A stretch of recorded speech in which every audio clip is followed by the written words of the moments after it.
So these shoelaces have obviously seen better days, and so now if they come out of the eyelets, I'm in real trouble. So what I'm going to do is to repair them. There's two main ways to repair them. The first way is called fusing. It's pretty simple.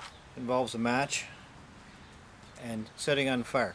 Now there's an alternate method for fusing where you light the match, you heat the blade, and the blade heats the shoelace, but that involves holding three things in your two hands, one of which is on fire, one of which is sharp, and the other which is about to be on fire, so it's not a good idea. What happens if your shoelace happens to be made out of a natural material, such as this burlap here, which probably isn't used for shoelaces anymore?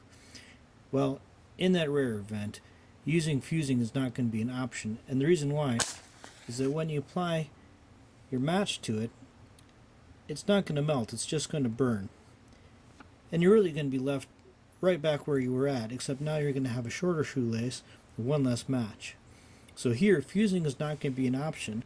What you're going to have to do here is you can whip the end, or you can buy a new shoelace, or you could go cry in the corner.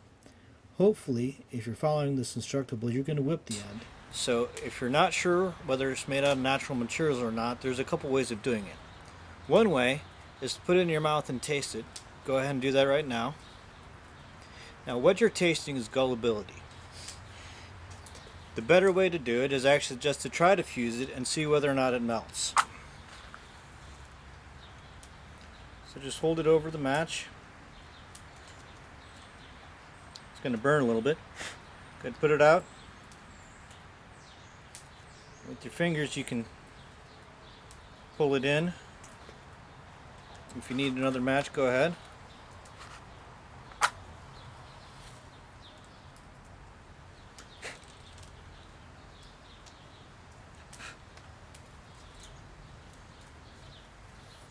And wait until it's cool. The end's going to be a little bit brittle. It's not always going to look all that great, but this will get through your eyelet. The alternate method is called whipping. So obviously my shoes are in really bad condition. Now I just happen to have some old floss that I found, and this is really good because for one it's minty fresh, but also because it's waxed. And because it's waxed, it's going to hold on a little bit better, and it's going to make your whipping a little bit neater.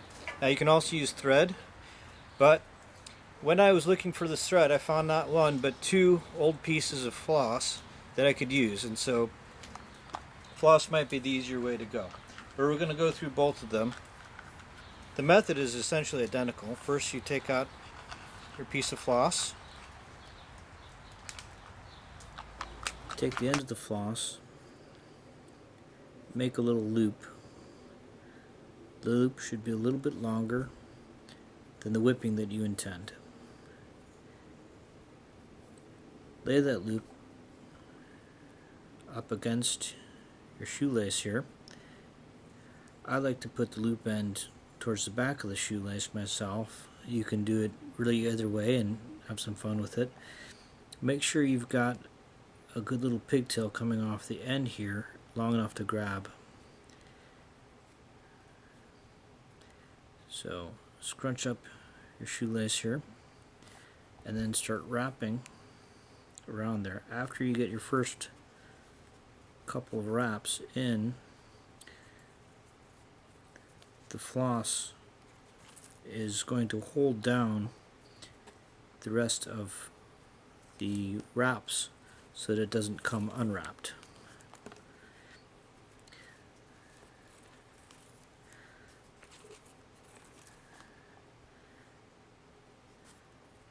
Lay down each wrap tightly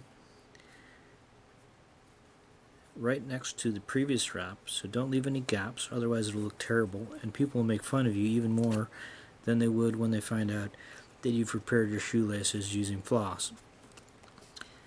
Don't bunch it up because then you just waste floss. It also makes it a little bit thicker there, and it's going to make it more difficult to go through the eyelet of your shoe. So continue to wrap. you want to do this till your loop is just uncovered. Take the free end of your floss, pass it through the loop, pull everything tight. Now, here's the magic part. That pigtail that we had right at the beginning, grab that, and as you pull it, you'll see that the little loop gets drawn into the inside. Pull it about to its halfway. Now you can take your pocket knife or scissors, trim the ends. You can trim it really close, and the reason why is that the end has been pulled in there quite a bit, so it's going to hold very steady.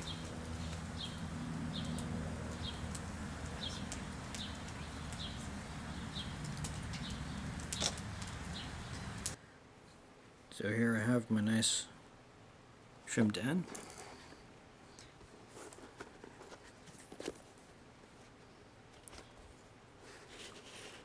And my shoes are happy again. Now if you're using thread,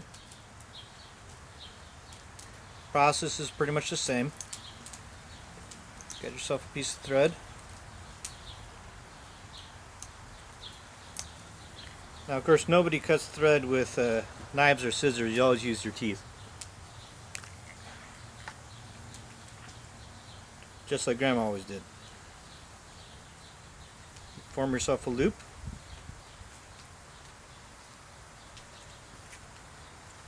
Lay the loop against the shoelace. Begin wrapping. Now, the other problem with thread is it's a lot thinner, so you have to wrap it right next to each other a little bit tighter. Now, the benefit you get with thread is, of course, thread comes in different colors, so you can get the thread to match your shoelaces if you're really ambitious. If you've kind of succumbed to the fact that you're repairing your shoelaces with thread or floss and you're probably not that ambitious, so you're going to grab whatever thread you got. So continue to wrap it tight. Here, because the thread is thinner, there's going to be some show through, but we'll just accept that. If you do match your thread, then it won't show through as much, and then everything's going to look a lot nicer, and you're going to be a happier, more well-adjusted person. Once we're far enough along, take the end of the thread, pass it through the loop, pull it tight. Once again, find your little pigtail. Pull the pigtail. That's going to pull your loop in. You can trim it. Just like Grandma with your teeth.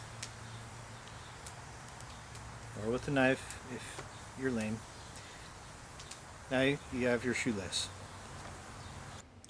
One question you can ask yourself is, given the choice between the two, why would I select one over the other? Well, if your shoelaces are made out of natural fibers, you're not going to be able to fuse them. All they'll do is just burn, which will then only give you charged shoelaces. So in that case, you have to go with the whipping. Another reason why is, if you notice with the fusing, we fuse up the tip, but the back end of it is still flexible. Whereas with the whipping, I've got a long and relatively stiff section for my shoelace. So when it comes time to put the shoelace into the shoe with the fused shoelace, it is going to have a bit of a tendency to bunch up. Now here, since I have a nice sharp tip on the end of it, I'm still going to be able to pull it through without a problem. But when I have the whipping, with this long tip right here, I've got a nice stiff tip that's going to push all the way through very easily, and I'm going to be able to lace much more effectively. So generally I would prefer to use the whipping, even though it takes a little bit of extra work and doesn't involve fire.